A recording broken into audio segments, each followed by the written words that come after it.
şanlı gelebi. Boş etek koyunu giybese kızdı şanlı gelebi. Kozgoluşsun delebi, kan tarattın denege. Haracı orgo bolboso toydu şanlı gelebi.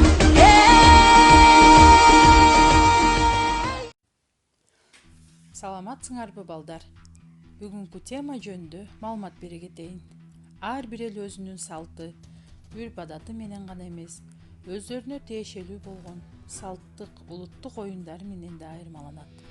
Ал эми Кыргыз элинин улуттук оюндары болуп, ордо, тогуз коргол, оромпой, күрөш, селкинчек жана башка оюндардын түрлөрү эсептелинет. Күрөш оюну бул спорттун эски түрлөрүнүн бири. Ал мезгилде мелдеш көбүнчө кумдуу аянтчада өтүлгөн. Күрөш оюндарынын көптөгөн түрлөрү бар. Бүгүнкү сабакта арм рестлинг, кол күрөш жөнүндө өтөбүз. Кол күрөш бул эки балбандын кол күрөшүүсү. Алар атайын орнотулган столдун жанына туруп, кол менен күрөшөт. Чыканагы жаздыкчаны таянат. Кимиси каршылашынын колун манжалар бөлүгүн жаздыкчага жыкса, ошого жеңиш ыйгарылат. Мелдеш оң жана сол кол менен жүргүзүлө берет.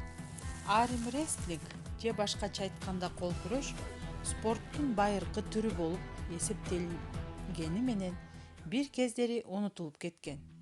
Бирок 20-кылымдын орто ченинде кайра жандана баштаган. Кол күрөш мелдеши жеке жана топтук болуп экиге бөлүнүп өткөрүлөт.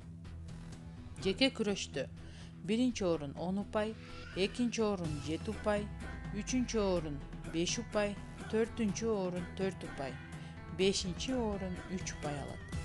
Командалык күрөштө биринчи орун 35 упай, экинчи орун 17 упай, үчүнчү орун 9 упай, төртүнчү орун 5 упай, бешинчи орун 3 упай алат. Жеңүүчүлөрдүн аттары аталып, байгелүү орундар, сыйлыктар менен сыйланышат. Силер да балдар, спорт менен машыгып, ден соолукта болуп, спортту сүйгүлө. Ар дайым дене мүчөңөрдү түз алып жүргүлө. Спорт бул ден соолук балдар.